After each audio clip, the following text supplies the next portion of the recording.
This video is focusing on source analysis, but if a question asks you to look at two sources and compare them to each other. So we're still using the 5 W's to pick apart the sources, and we're still using the CAC method to create paragraphs to a certain extent, but obviously it's slightly different because we're comparing sources this time, not just analysing one. So, this is the question that I've come up with. Which of these sources is most accurate to an historian studying? That will never change with the exam question, but what the historian is studying will change, and that must be the thing that you highlight. That's the focus of the question, that's what the sources will be about. So, this question, they're studying the development of scanning techniques. So when you highlight that and you read these two sources, that's what you're judging it against. How good is this source in showing me how scans had developed, changed over time?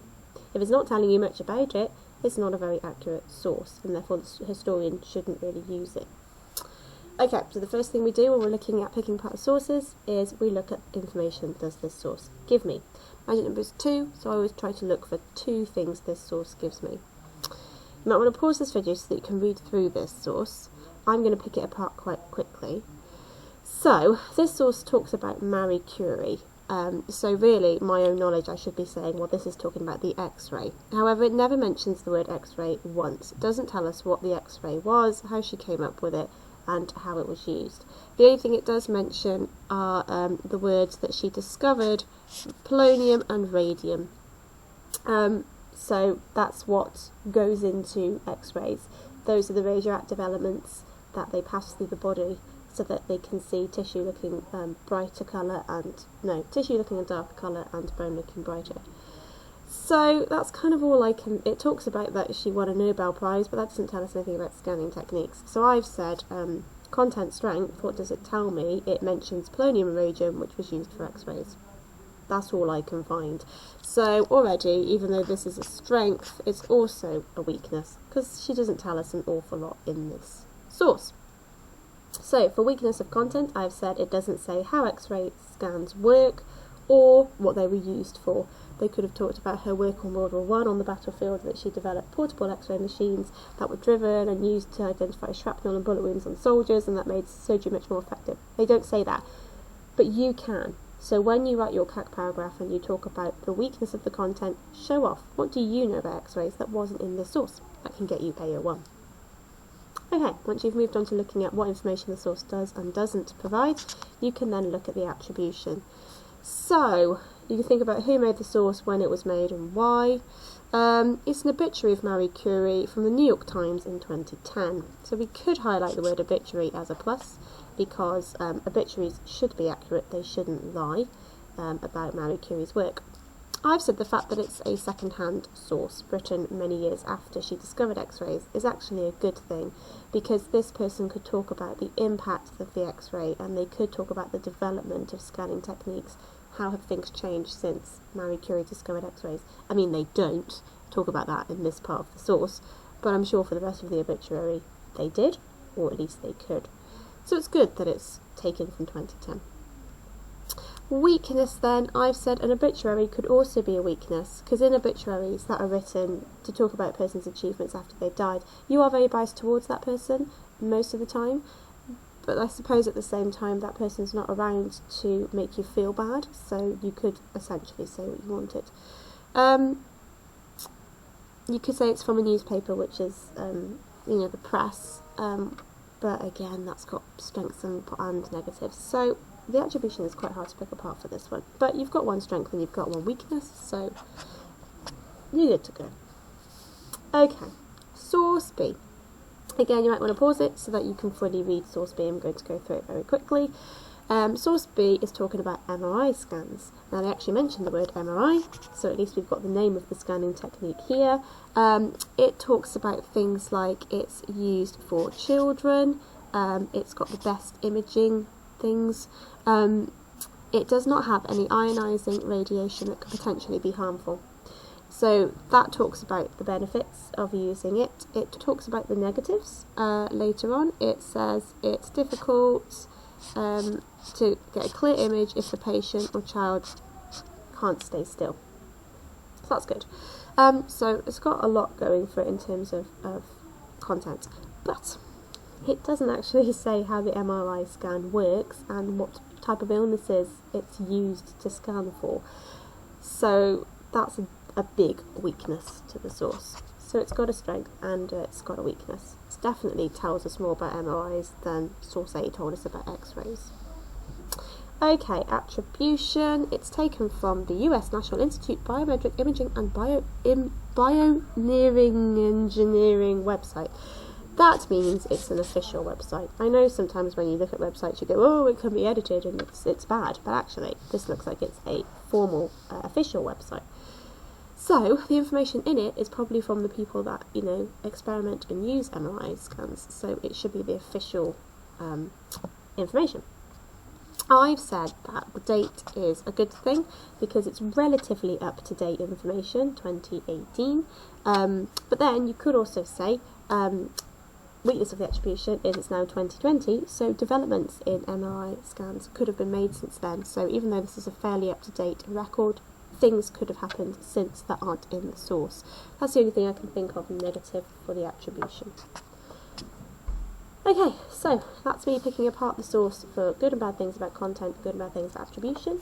You might want to pause it here so that you can have a go at doing 2 of your own sources. Otherwise, I'm going to move on to look at how you would structure this answer. So, you use the CAC method when you're writing a paragraph analysing a source. You could do a CAC paragraph for source A and a CAC paragraph for source B. I'm going to do a CAR. I'm going to leave out the conclusion because I'm going to do a conclusion at the very end after looking at both of the sources.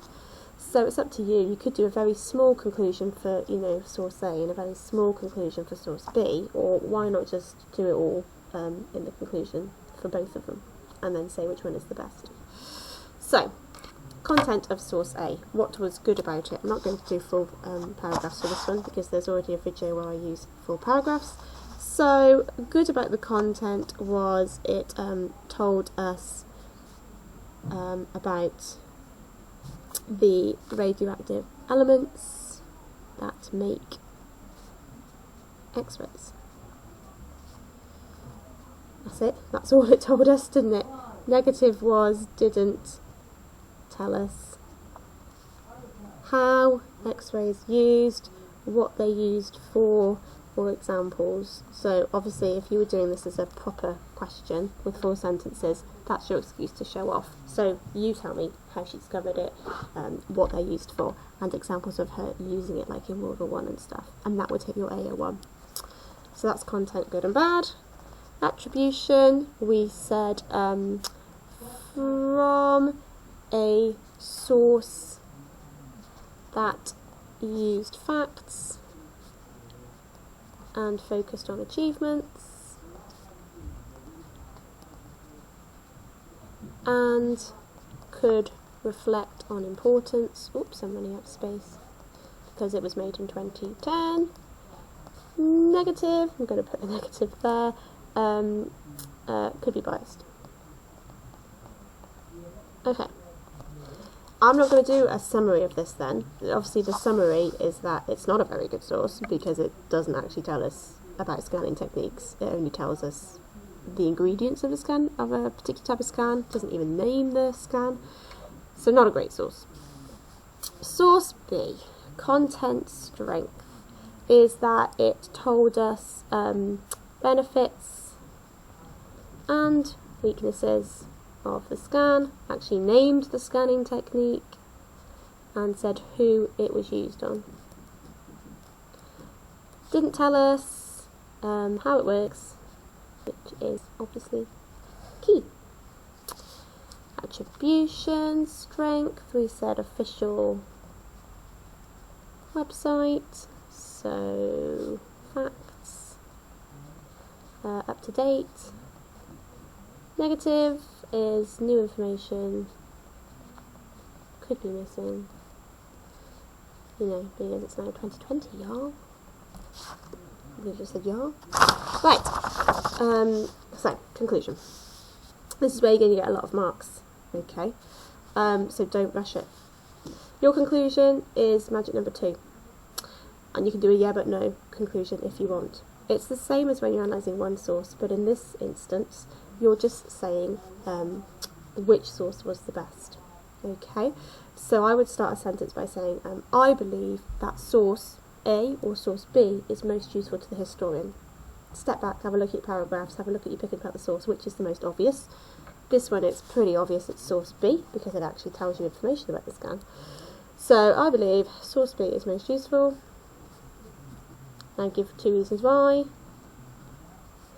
Because it tells us more information about the scan, about a scanning technique, and is from an official website. Okay, however, now your but no could be, however, source B isn't the be all and end all. Also, I acknowledge source A. If there was anything useful to say about source A, I'd go for it, but there isn't. So, however, it still doesn't tell us.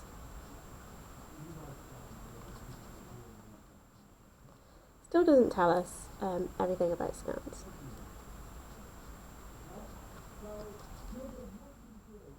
But still tells us more than source A.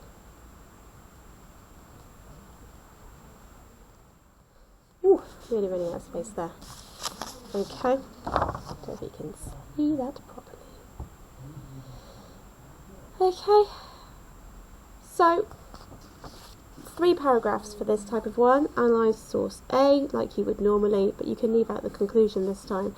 Analyse source B like you would normally, but leave out the conclusion, and put your conclusion at the end. Which source is the best? Give 2 reasons why. Big up your source. You can trash the other source. You can also trash your source to be balanced.